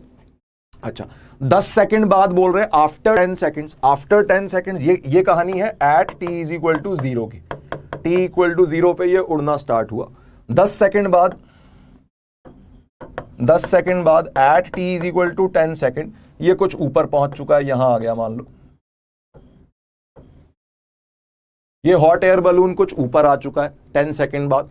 अब जब ये ऊपर आया होगा तो एक तो इसकी कुछ यहां पे कुछ डिस्प्लेसमेंट हो रखी होगी, ठीक है, ये कुछ हाइट राइज हो चुका होगा, पता नहीं h मान लेते हैं। और इसके अलावा क्योंकि ये एक्सलरेट करता हुआ उड़ रहा है तो इस इंस्टेंट पे इसके पास कुछ वेलोसिटी भी होगी v, इसकी एक्सलरेशन 1 है और वेलोसिटी भी होगी, ये वेलोसिटी भी हम निकाल सकते हैं, vb बोल देते हैं इसको बलून के लिए, दिस इज vb। तो ये वेलोसिटी कितनी होगी वो भी हम निकाल सकते हैं, v is equal to u plus at करके, टाइम भी पता है हमें 10 सेकेंड। अच्छा, इसके बाद क्या हो रहा है, इस हॉट एयर बलून की जो बास्केट है, इस बास्केट में कोई बंदा खड़ा है जिसने एक स्टोन को ड्रॉप किया है। अब यहां पे इस क्वेश्चन में ड्रॉप शब्द का मतलब क्या है, इन जनरल ड्रॉप शब्द का मतलब क्या है वो हमें जानना है। कई बच्चे है ना सोचते हैं कि ड्रॉप का मतलब इनिशियल वेलोसिटी 0, ऐसा नहीं है। ड्रॉप का मतलब होता है कि हमने किसी, जैसे मेरे को अगर इस पेन को ड्रॉप करना है तो ड्रॉप, मैं कहीं भी खड़ा हूं तो मैं बस सिंपली ये बोलूंगा कि भाई मैंने बिना किसी एफर्ट के अगर इसको अपने हाथ से रिलीज कर दिया, दैट मीन्स ड्रॉप्ड या रिलीज्ड। ठीक है, अब जैसे ही मैं ड्रॉप करूंगा तो इस पेन की वेलोसिटी क्या होगी, इनिशियल वेलोसिटी क्या होगी, तो मैं बोल सकता हूं भाई इस पेन की मेरे हाथ से छूटने से पहले जो वेलोसिटी है वही वेलोसिटी मेरे हाथ से छूटने के बाद होगी। अब यहां पे अगर इस बास्केट में कोई बंदा खड़ा है जो स्टोन को ड्रॉप कर रहा है, तो हम बोलेंगे स्टोन को ड्रॉप करने से जस्ट पहले उसकी वेलोसिटी क्या है? उसकी वेलोसिटी वही है जो बैलून की वेलोसिटी। जिस वेलोसिटी से ये बैलून ऊपर जा रहा है उसी वेलोसिटी से बंदा ये बास्केट भी ऊपर जा रही है, उसी वेलोसिटी से इस बास्केट में खड़ा हुआ बंदा भी ऊपर जा रहा है, उसी वेलोसिटी से स्टोन भी ऊपर जा रहा है, क्योंकि स्टोन अभी बंदे के हाथ में है, उसने ड्रॉप नहीं किया है। तो हम बोलेंगे जैसे ही स्टोन ड्रॉप होगा, जैसे ही स्टोन ड्रॉप होगा, यार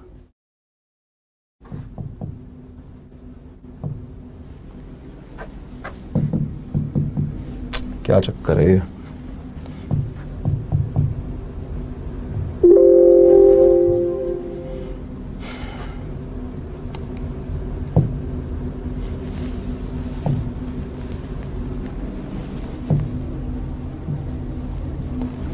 जैसे ही अब यहां पे देखो ये स्टोन ड्रॉप हुआ, तो स्टोन की इनिशियल वेलोसिटी क्या लेंगे हम? स्टोन की इनिशियल वेलोसिटी जो होगी इस इंस्टेंट पे, ये u stone will be equal to this balloon वाली वेलोसिटी, क्योंकि स्टोन के ड्रॉप होने से जस्ट पहले स्टोन के पास ये वेलोसिटी थी, तो ड्रॉप होने के जस्ट बाद जो वेलोसिटी होगी वो ये वीबी के बराबर होगी। और स्टोन का जो पाथ होगा, स्टोन का पाथ, ये सारी बातें हम ग्राउंड के रेफरेंस फ्रेम में कर रहे हैं। हम जो है हॉट एयर बलून के अंदर हम नहीं खड़े, हम बाहर से सारा ये सब कुछ चीजें देख रहे हैं, ग्राउंड पे खड़े होके देख रहे हैं हम सब चीजें। तो स्टोन की मोशन कैसी होगी? स्टोन की मोशन कुछ इस प्रकार की होगी, देखो ऐसे। This is the path of stone. मतलब स्टोन जो है सिंपली नीचे नहीं गिरेगा, स्टोन कुछ ऊपर जाके नीचे आएगा। क्यों? क्योंकि स्टोन के पास इनिशियल जो वेलोसिटी है वो बलून जितनी है, और बलून ऊपर की तरफ उड़ रहा है, ठीक है। This is the path of stone. यहां पे बच्चे सिली मिस्टेक करते हैं। जेई एडवांस्ड के लिए बुक्स, चलो लास्ट में बात करते हैं जेई एडवांस्ड की बुक्स की, पहले बताई थी वैसे मैंने पहली क्लास में भी। ये पाथ क्लियर है सबको? स्टोन का पाथ क्लियर है ना? स्टोन की इनिशियल वेलोसिटी जीरो नहीं लेनी, सबसे बड़ी सिली मिस्टेक है इस क्वेश्चन के अंदर। वो initial velocity is not zero stone के लिए। अब स्टोन पे आओ, तो सबसे पहले तो यार जब स्टोन की जो इनिशियल वेलोसिटी है वो बलून की 10 सेकंड बाद वाली वेलोसिटी है, तो पहले बलून को कंसीडर करो। For balloon, hot air balloon के लिए,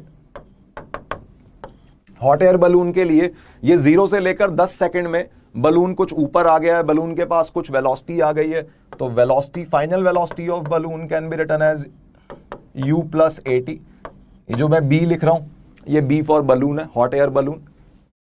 इनिशियल वेलोसिटी बलून की 0 थी, एक्सलरेशन बलून की अपवर्ड डायरेक्शन में 1 है, अपवर्ड को पॉजिटिव मानते हुए लिख रहा हूं, और टाइम है 10 सेकंड का। तो 10 मीटर पर सेकंड की वेलोसिटी से बलून ऊपर जा रहा है इस इंस्टेंट पे। ये वाला वीबी हमने निकाल लिया, ये 10 है, ठीक है। और ये वाली वेलोसिटी ही स्टोन की इनिशियल वेलोसिटी बनेगी। अच्छा, और ये भी निकाल लेते हैं, इन 10 सेकंड के अंदर बलून कितना ऊपर गया, जिसको मैंने H सिंबल दे रखा है। तो बलून के लिए H जो हो जाएगा वो हो जाएगा UT प्लस हाफ AT², सब कुछ पॉजिटिव।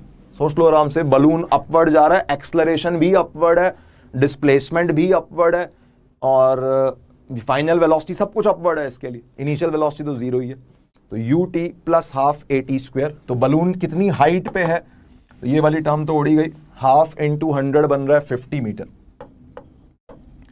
जब ये बलून 50 मीटर की हाइट पे था तो इसमें से स्टोन रिलीज हुआ या ड्रॉप हुआ, और स्टोन ने इस तरह का कुछ पाथ दिखाया। अब स्टोन पे आ जाओ, चेक कर लेते हैं। H60 नहीं है भाई, 50 आ रहा है। फॉर स्टोन, स्टोन पे आओ, बैलून की सारी कहानी हो गई स्टडी। अब स्टोन पे देखो, स्टोन के लिए वही स्टेप 1, कोई भी एक डायरेक्शन को पॉजिटिव मान लो अपवर्ड को ही पॉजिटिव मान लेते हैं, लेट्स से अपवर्ड को ही पॉजिटिव ले रहा हूं। स्टेप 1 लिख लिया।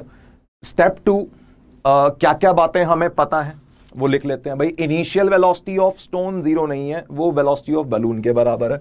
इनिशियल वेलोसिटी है ये वीबी की वैल्यू हम निकाल चुके हैं 10, तो प्लस 10।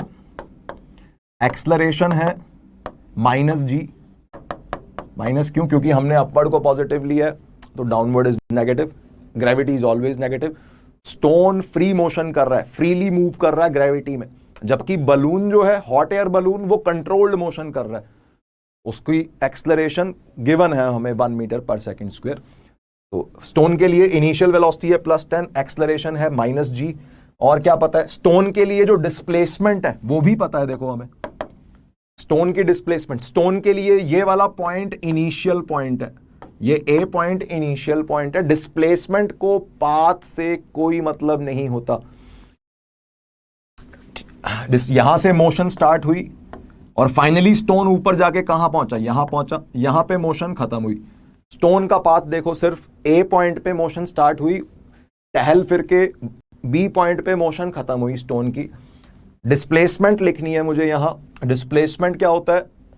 ये इनिशियल, ये फाइनल पोजीशन, तो इनिशियल से फाइनल पोजीशन को मिलाने वाला वेक्टर, ये डिस्टेंस, यही ये h ही डिस्प्लेसमेंट बन जाएगी डाउनवर्ड डायरेक्शन में। डाउनवर्ड में h, हमने अपवर्ड को पॉजिटिव माना है, तो फर्स्ट ऑफ ऑल एक minus, upward is positive. Stone के लिए मैं बना भी देता हूं, स्टोन के लिए डिस्प्लेसमेंट इज डाउन। डिस्प्लेसमेंट की डेफिनेशन नहीं भूलनी, displacement is a vector quantity, this is the displacement vector of stone. Initial position से फाइनल पोजीशन को मिलाने वाला vector, this is the displacement vector which is in down direction.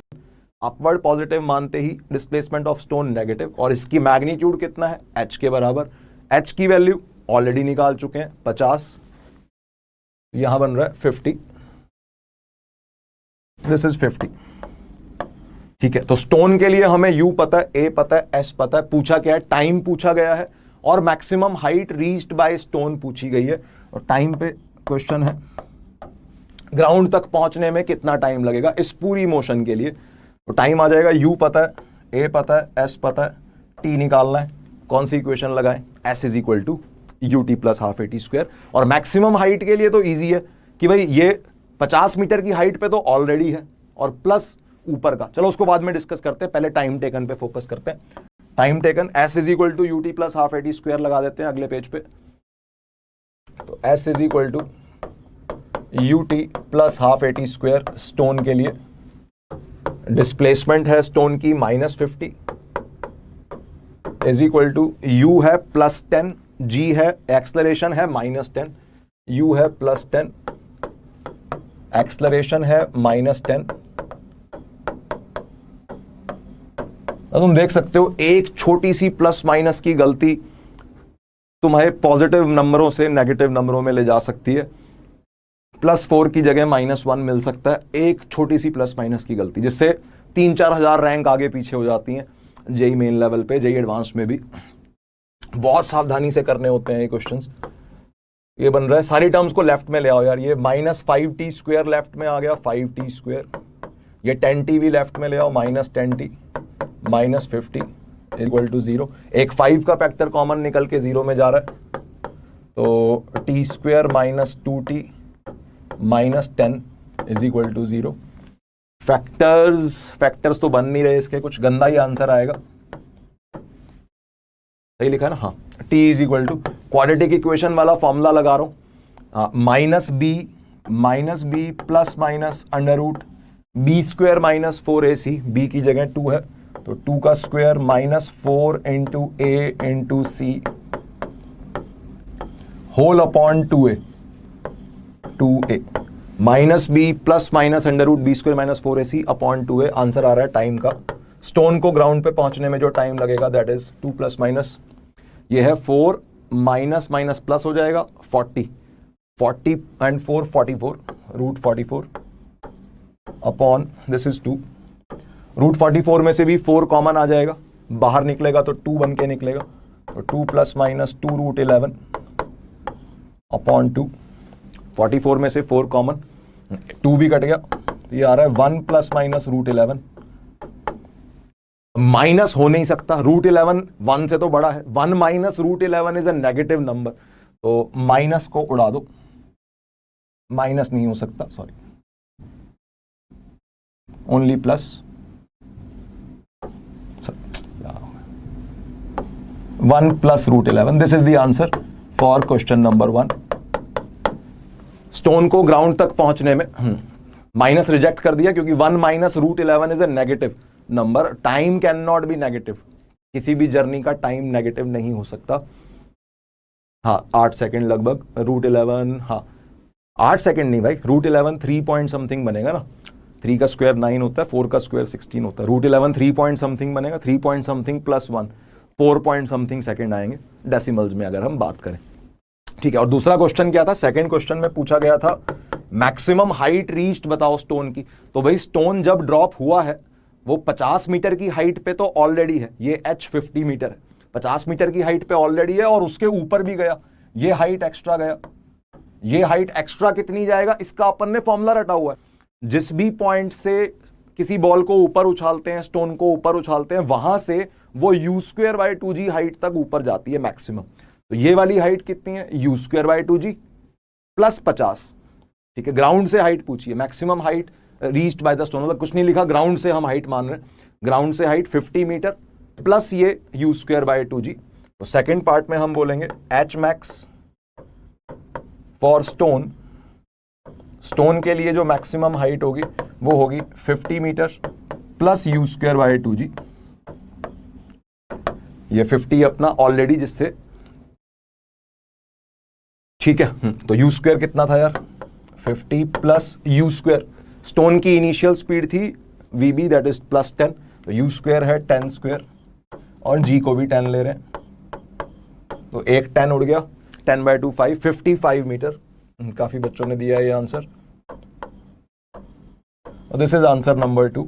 Stone की maximum height है ground से 55 metre. बिल्कुल. हाँ जय पूछ रहा है स्टोन की acceleration 1 metre per second square नहीं होगी क्या? हाँ ये एक अच्छा डाउट है. नहीं होगी.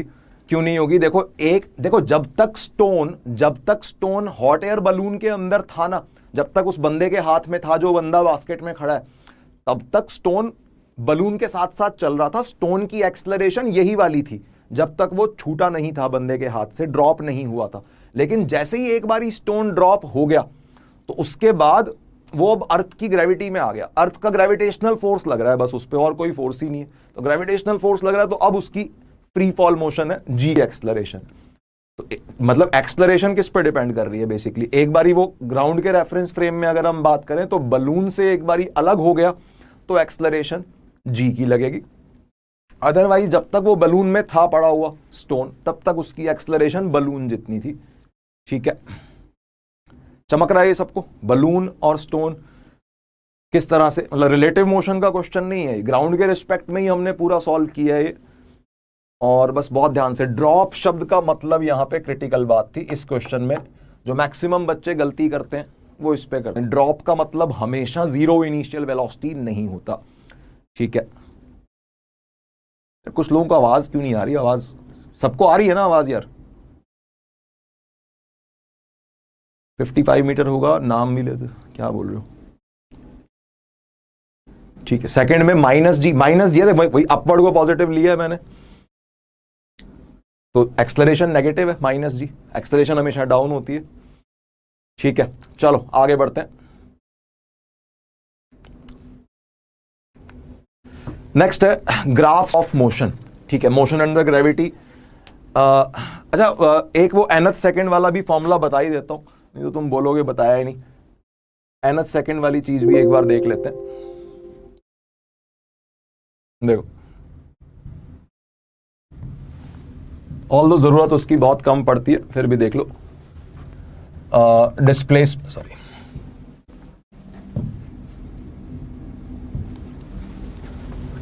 डिस्प्लेसमेंट एक छोटी सी हेडिंग और डाल लो इसमें.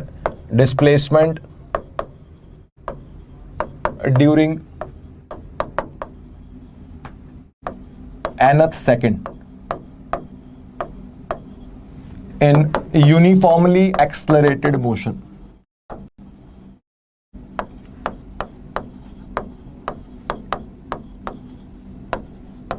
चाहे मोशन अंडर ग्रेविटी हो, चाहे कोई सी भी यूनिफॉर्मली एक्सलरेटेड मोशन हो, nth सेकंड में डिस्प्लेसमेंट का मतलब क्या है? देखो जैसे मान लो स्ट्रेट लाइन में पार्टिकल चल रहा है, यहां टी इक्वल टू 0 पे पार्टिकल यहां था, ठीक है। एन की जगह कोई भी सोच सकते हो तुम, 5th सेकंड सोच लो मान लो। तो अगर 5th सेकंड की बात चल रही है तो इसका मतलब क्या है भाई कि पहला सेकंड 0 से 1, दूसरा सेकंड है 1 से 2, तीसरा सेकंड है 2 से 3, चौथा सेकंड 3 से 4, पांचवा सेकंड 4 से 5 सेकंड। तो ऐसे nth सेकंड का मतलब क्या हो जाएगा? nth सेकंड का मतलब हो जाएगा t is equal to n-1 second से लेकर और t is equal to n second तक की डिस्प्लेसमेंट, ठीक है। मतलब ये है, दिस इज यहां से यहां तक इसको क्या बोलेंगे? Displacement up to n-1 second. यहां से यहां तक इसको क्या बोलेंगे? दिस इज डिस्प्लेसमेंट ड्यूरिंग, ये जो डिस्प्लेसमेंट है ये वाली, this displacement is during nth second. समझ में आ रहा है सबको? ये फर्स्ट सेकंड कौन सा है? 0 से 1, दूसरा सेकंड कौन सा है? 1 से 2, तीसरा सेकंड कौन सा है? 2 से 3, चौथा सेकंड 3 से 4। nth सेकंड का क्या मतलब हुआ?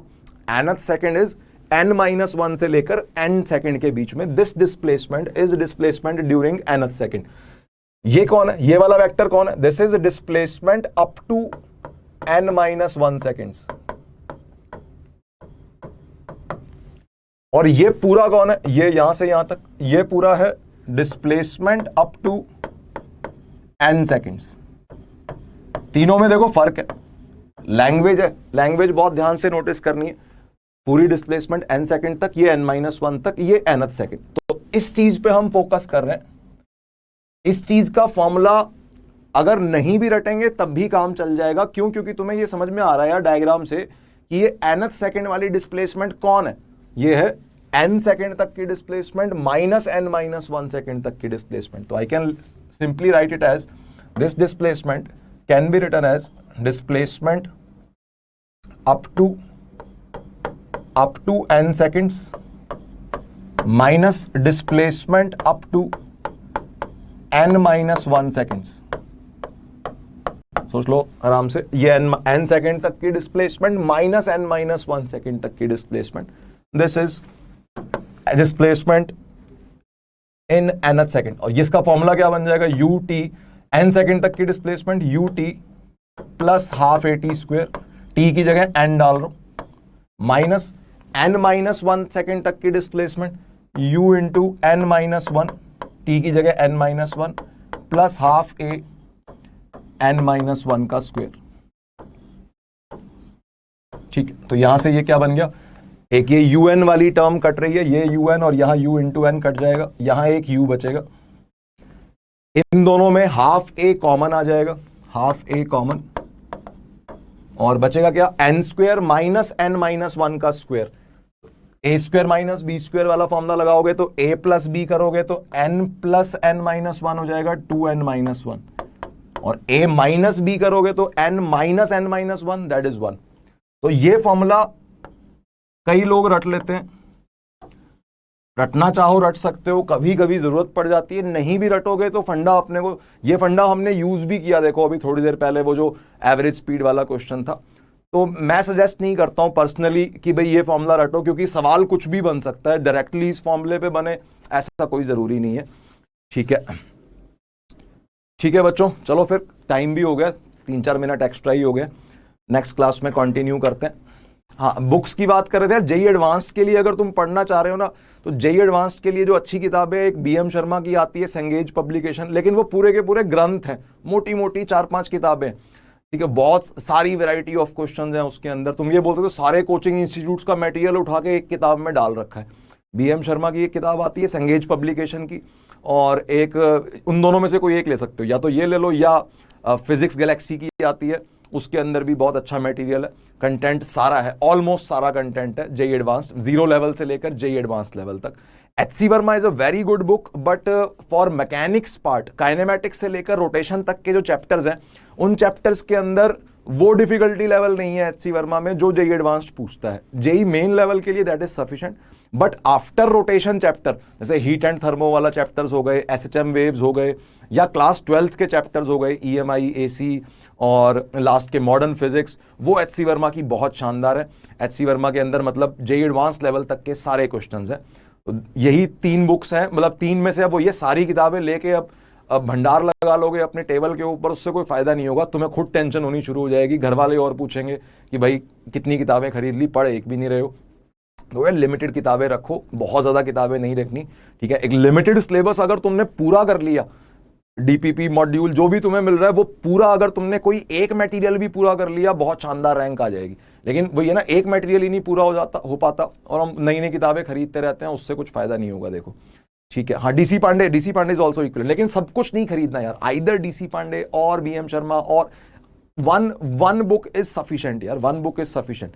सभी किताबों में सिमिलर काम है, सिमिलर चीजें हैं, ठीक है। तो एक चीज, एक किताब काफी रहती है अपने को, ठीक है।